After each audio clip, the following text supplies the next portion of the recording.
We'll go ahead and get started with Ms. Kathy Davis here. I'm John Lee with St. Louis Real Estate Investors Association. We're here for our weekly update with Davis Travellini LLC. And here's Ms. Kathy Davis to fill us in on this week's festivities. Hi, everybody. I'm afraid that it hasn't been a good week. I don't have, I guess the positive thing that I will say is maybe this is like the darkness before the dawn.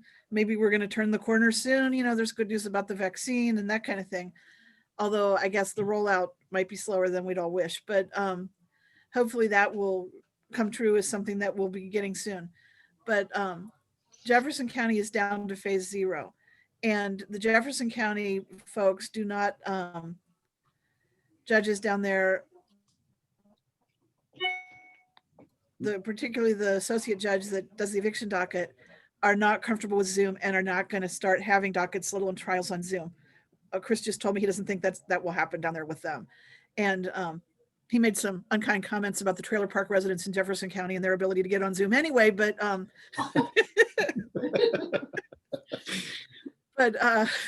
it looks like Jefferson County, we just really don't know from day to day what's going to happen. He just got all of his cases for next week continued, but they're only continued to December 1st. So fingers crossed, maybe they'll get out of phase 0 and come back up to where he will be able to go to court on December 1st on those cases. New cases are being assigned to February, but he tells me that he's going ahead and filing them, but he'll be able to talk to the clerks and get those on sooner dates once the Jefferson County emerges from phase 0 and goes back to phase 1 or 2. The city, as you may know, just after we spoke last week, extended their eviction stay to the end of the year. I just sent John something this morning that I got from the city, which is an announcement of a grant program for small businesses in the city. It specifically excludes landlords and lawyers. So there's no love for us in that program. I mean, the lawyers I expect, right? But what's the most famous quote about lawyers? First, let's kill all the lawyers. I mean, we don't get any love, but I'm just kind of startled that they continue to do this in the city. When Mayor Cruson, who I generally like, made her TV appearance about the eviction stay last week, she said, well, it's okay because the landlords will be able to collect the money, after this is all over. I come back to my storage room and see my cabinets full of judgments that are uncollectible.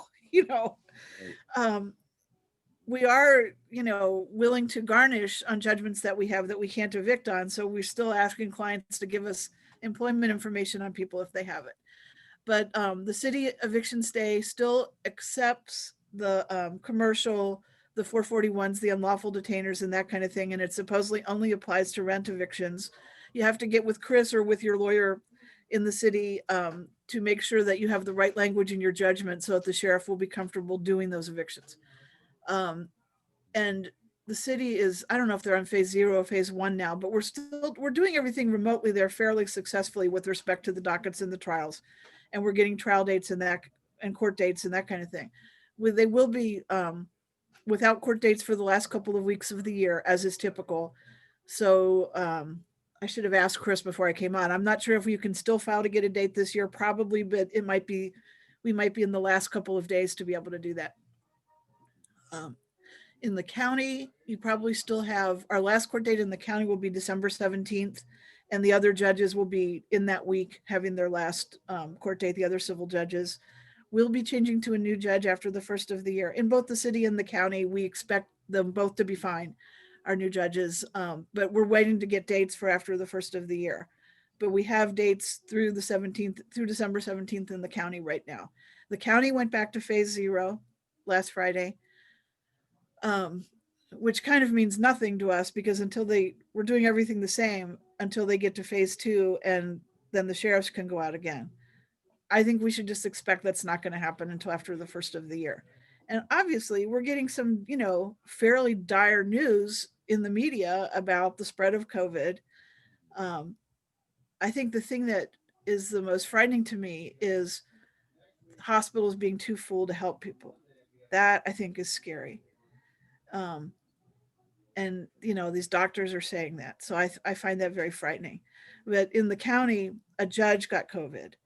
So when something happens to a judge, all the other judges are going to circle the wagons and say, yeah, we're not, we're shutting it down. They are operating with a skeleton crew. There's very few clerks there even. And I don't know if any of you have been on any eviction dockets with the county, but they had a kiosk in the lobby, like a room where you could go in, and there were computer terminals. So people who wanted, defendants who wanted to appear and couldn't do it on their phones or, whatever, could come to the courthouse and appear in court that way. There was a deputy in there to help them. They have shut that down too. That kiosk, I think, was probably fine for some defendants who had no other, way to get on the internet, but it was difficult to operate because the deputy didn't really have any way to help you get documents to and from these people. And it might be just us who are doing this, because how you all know how aggressive Christine is, but we don't continue cases if we can help it. We get a deal then. We docu-sign them a consent judgment and have them sign it and send it back. Mm-hmm. There are other attorneys who are not operating that way, and sometimes they're going back into the virtual courtroom and telling the judge what the agreement is, and the judge is making notes. We'd rather have our judgment that we have drafted and added to over the years that has all the things in it that we need to have signed by that defendant and sent back. Mm-hmm. And so that is what we are seeking to do, in all these cases. So it was hard to do that with people who were at the kiosk because there was no way to send them the documents if they don't have email, and they couldn't get email on the kiosk because they weren't able to log in. I mean, it was a mess. So one thing that we're going to work on maybe is seeing if we can improve that kiosk experience for when that gets opened back up again. We didn't get our writ. As you know, the next hand down date is the Tuesday before Thanksgiving. So it'll be a couple of weeks before we know that. And honestly, I just as soon have them not rule on it right now with the uptick in COVID and that kind of thing. I don't think we'd do well. We're researching and working on a possible federal case, but we think that it might be bad to file that right now. I've asked Greg Anderson, my brilliant colleague who works on this, to look into the idea of, is there any way for landlords to get compensation for this taking of their properties? And so we're trying to decide if we can do that for everybody. And that leads me over to the agencies that supposedly have all these millions of dollars, to pay rent with. There is more of that happening. Christine just told me that a client we have, a very nice client, has gotten some money for tenants that we haven't even filed on yet. Those are tenants who are like on top of it. They're proactive. They're applying, they lose their job or they can't work or whatever. And so she has been getting some funds. I think I told you last time that I worked on one case where we got funds right away that Sarah Turner from Legal Services was representing the tenant and doing a very good job. And the funding was coming through Arch City Defenders, which is lawyers. And they weren't worried about amassing all this unreasonable paperwork that some of the other agencies want. They were like, you have a judgment, it's for this much, we're going to pay it.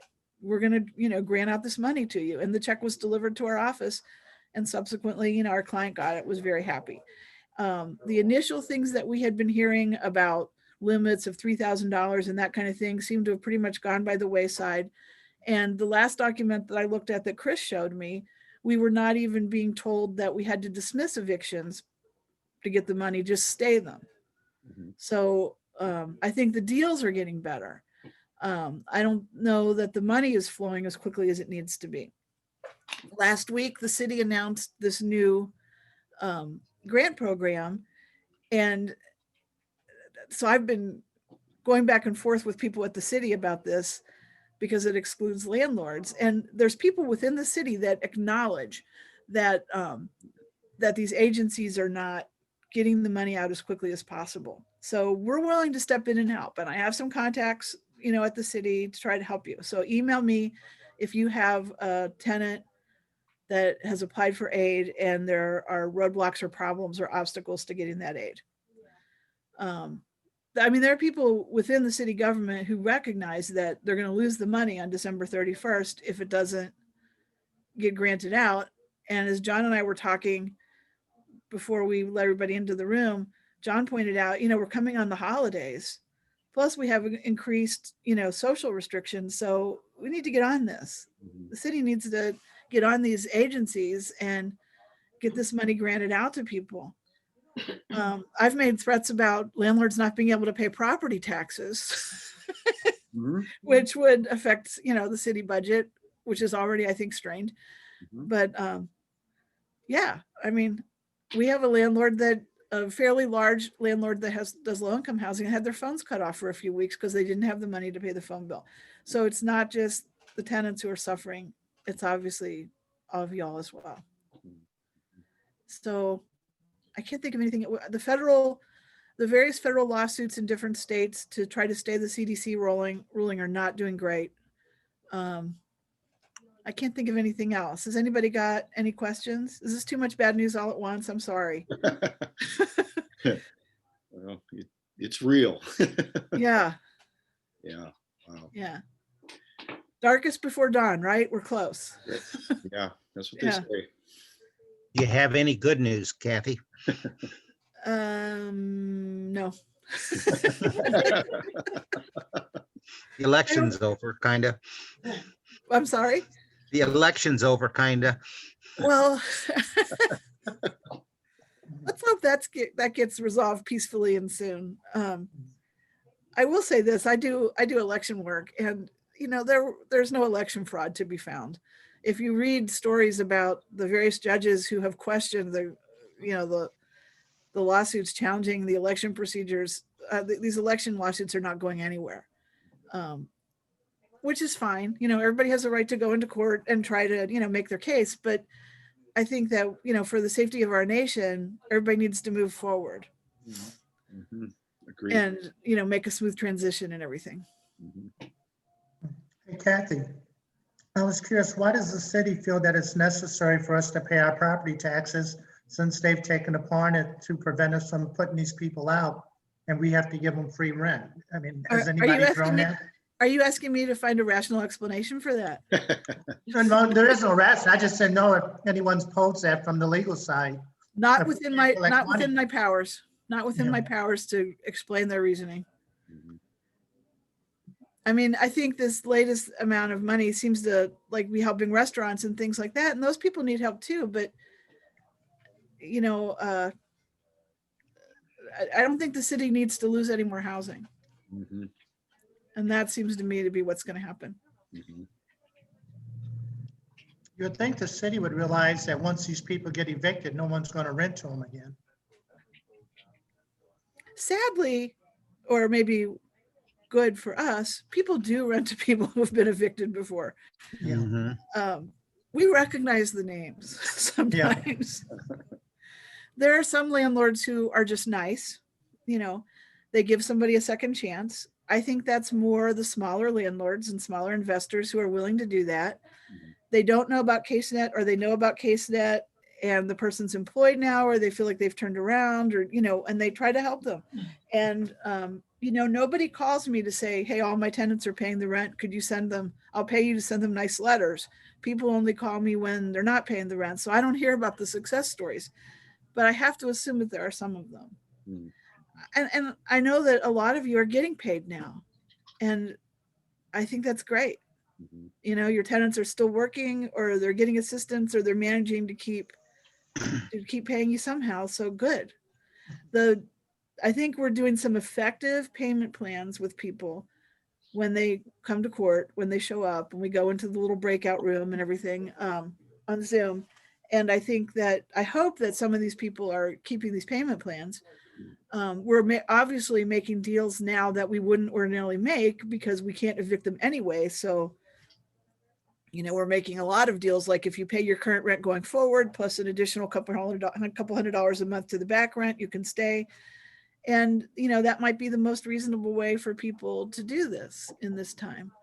And I hope that they do it. And I hope that that's good enough for the landlords. Mm-hmm. We're getting a lot more. We used to be kind of like, yeah, if you can't get it paid, you can have 10 days, maybe 2 weeks to move. And, if the landlord wants to make a payment plan with you, you can ask. But, we used to be pretty hard. But now, with the way we're doing it remotely and everything, and with the eviction stay, we're getting a lot more instructions from the landlords ahead of time about what kind of payment plan would work for them. And so the negotiating process has probably gotten better. Mm-hmm. although the stresses are not good. You know, we're all thinking more about ways to resolve things without having the tool of the sheriff. I would still rather have the tool of the sheriff because that's the only thing that's going to work with some people, but we're trying to be creative. And so I would ask you all still, particularly in the city, and some people have already done this, which I appreciate, to email me and let me know if you have stories about people, tenants who have applied for aid or, you know, that kind of thing. I have some pretty good contacts at the city and I'm going to be telling them, you know, Urban League is not working. Our City Defenders is working, you know, the United Way is great or they're not. You know, I'm going to tell them what's going on. Mhm. Okay. So guys, Well, okay, well, you're I'm trying to think smiling. of something good, Dwayne. I don't know. Yeah. So the best thing to That's do, just it sounds amazing. like, is still try to make deals with your tenants if at all possible, and there's some kind of hope from paying. Yes, I definitely would do that. And I definitely would encourage the tenants to apply for this assistance money because it's out there. You know, it's millions of dollars. You should be getting some of it. Yeah. There are probably tenants who are never going to be able to catch up on their own. Yeah. I'm sure. Mhm. And if you would keep them other than the payment issue, then it might be worth your time and effort to try to help them get some kind of deal. Mhm. I mean, when these stays are over and the virus dies down and everything, I don't know, what's going to be some kind of big game of musical chairs? Or are you just going to be flooded with a pool of tenant applicants who all have bad judgments from the COVID times? I mean, I don't know what that business side of it is not my forte. And you guys are smart about that and I'm not, but I don't know what you're all going to do. I don't know what your decision-making process is going to be then. Hey, do you think it might be wise to ask the city for a 3-month stay on property taxes? Since they've helped us out so much? Well, I would certainly be, particularly if you're a city resident or you own property in the city, I would certainly be getting with Lyda Crusen's office and saying, hey, we're not going to be able to pay our property taxes. We'd like to have a no penalty stay or, you know, that kind of thing and see what they say. I'm thinking, without looking it up, I'm thinking that by statute, they probably can't do that because they're restricted in making deals on property taxes all the time.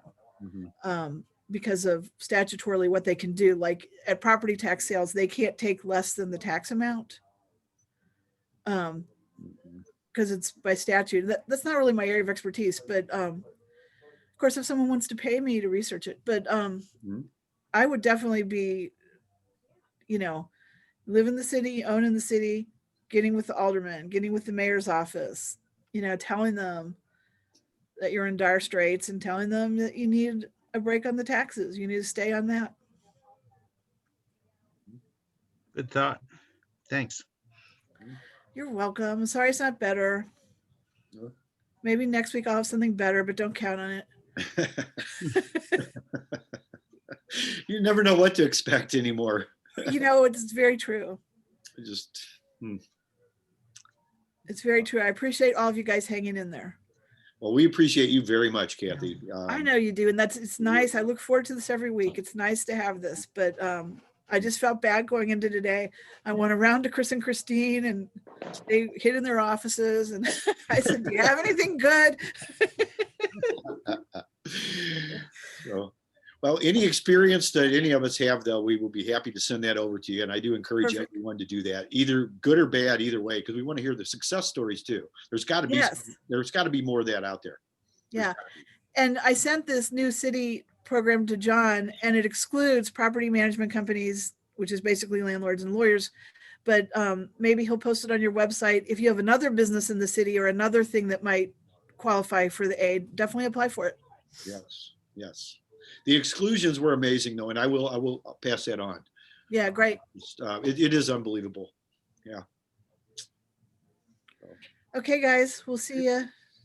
All right. Next Thank you so week. much, Kathy. We appreciate it again. Thank you, Kathy. as always, and we will look forward to talking to you soon. And anybody that needs your services, we do have your number on there. Please call Kathy or call the office and email with anything you have, because she's definitely the one to help us.